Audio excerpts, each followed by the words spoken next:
R&B is alive and well, and R&B will always be alive and well.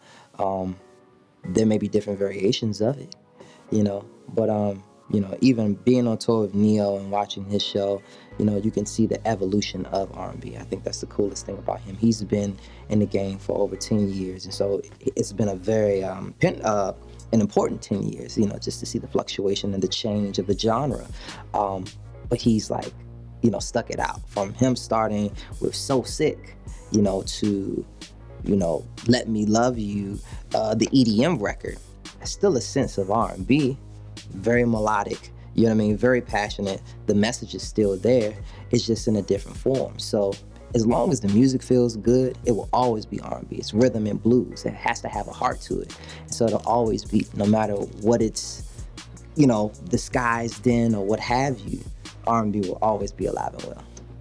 I know we're in the midst of a turn up right now, but as far as for R&B artists, it's a slow process for us to gain a buzz. But that process, and no matter how slow it is, you get solid, devoted fans and followers from that. People that are going to stick with you, people that's going to support you from day one until the day that you're done with the music industry. And I think that's the cool thing about R&B and the genre that we're in, is that once they're locked in, they locked in for life. As long as you keep delivering consistent music, you will always have a fan base and always have a core. I recently went to Motown, Hitsville, USA, and it was an incredible experience for me. Something that would change my life forever. That was my first time, being in the Motown building and actually being in Detroit. So that was a incredible experience for me to actually, walk into the rooms of where they recorded at. I mean, some of the biggest records, known as far as in history, recorded in a small little house. It's crazy to me.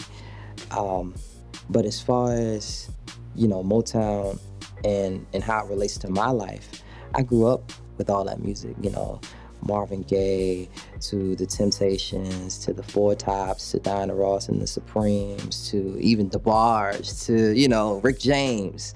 Their lineage was long, and they definitely branched out into so many different genres and had a clutch on the, music game for a long time. So with that, it affected, how we performed around D.C. So even like in high school, we would always have a Motown review for our spring concerts. And so that's how I really got started off. And I think my sophomore year, I was able to do Stevie Wonder.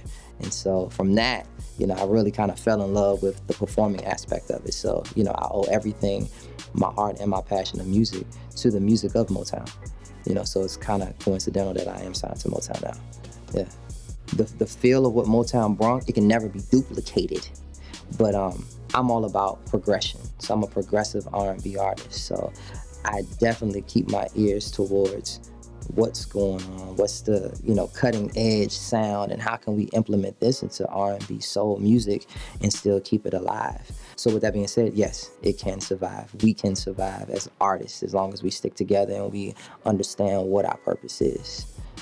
Hip-hop, we gotta stop shaming intelligence and shaming being artistic and shaming people for, being socially conscious and socially aware. For one split second, all I thought about was, what are we gonna eat for lunch?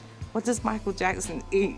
For me, that was the first of its kind for me. I'm used to being able to be in the room with an artist, maybe talk it out with them, figure out, it's very different. But with technology these days, we make it work all types of ways. I just want to continue to make music. Man, no one's ever gonna get that. The whole thing for me is just continue to make music. Get up, shake it off, and just make music about it. And break down crying when the song hits you a couple weeks from now.